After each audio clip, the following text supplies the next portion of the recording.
বদ্রীনাথ দর্শন করে আমরা চলে এলাম মানা গ্রাম, যা বদ্রীনাথ থেকে 3 থেকে 4 কিলোমিটার দূরে। কথিত আছে মানা গ্রামের একটা আলাদাই গল্প আছে, গল্প যা মহাভারতের সাথে যুক্ত। সেই গল্পটা যেখান থেকে পাণ্ডবরা স্বর্গে গেছিল, যেখানে মহর্ষি বেদব্যাস এসে 14টা মহাপুরাণের রচনা করেছিলেন, আর যেখানে স্বয়ং গণেশ ভগবান এসে মহাভারত লিখেছিলেন। তো এটাই হচ্ছে ভারতের প্রথম গ্রাম মানা, যা কিছুদিন আগেও শেষ গ্রাম বলা হতো। স্বর্গের নদী সরস্বতীকে কেবলমাত্র মানা গ্রাম থেকেই দেখতে পাওয়া যেতে পারে। এরপর এই নদী পাতালে মিশে যায়। এই মানা গ্রামটা উত্তরাখণ্ডের চামোলি জেলায় অবস্থিত। 3200 মিটার বা 10,500 ফুট উচ্চতায় অবস্থিত।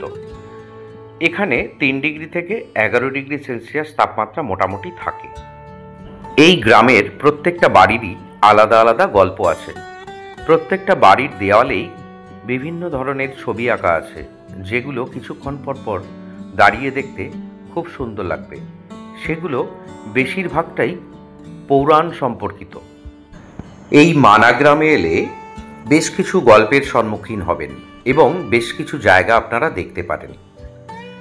যেমন এখান থেকেই আপনি সরস্বতী নদীর পাতালে মিশে যাওয়া দেখতে পাবেন।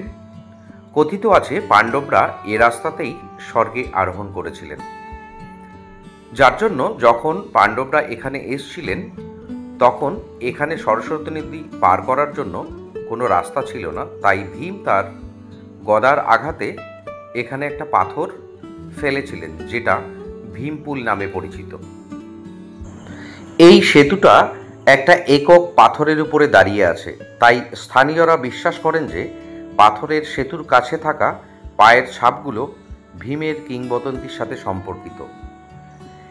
এই রাস্তা দিয়ে আপনারা যখন সরস্বতী নদীর দিকে যাবেন তখন রাস্তার দুপাশে ছোট ছোট ঘরে লোকাল হ্যান্ডক্রাফটের জিনিস পাবেন, যেগুলো এখানকার গ্রামের বাসিন্দারা তৈরি করে থাকেন। আমরা ধীরে ধীরে সরস্বতী নদীর দিকে এগিয়ে চললাম। এই পথ বেয়েই আপনাদেরকে যেতে হবে।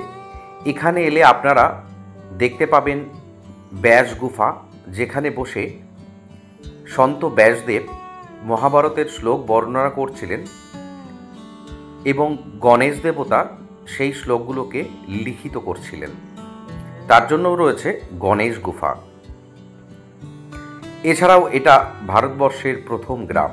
এখান থেকেই আপনারা স্বর্গারোহিণী শতপন্থ এর দিকে যেতে পারেন, যেখান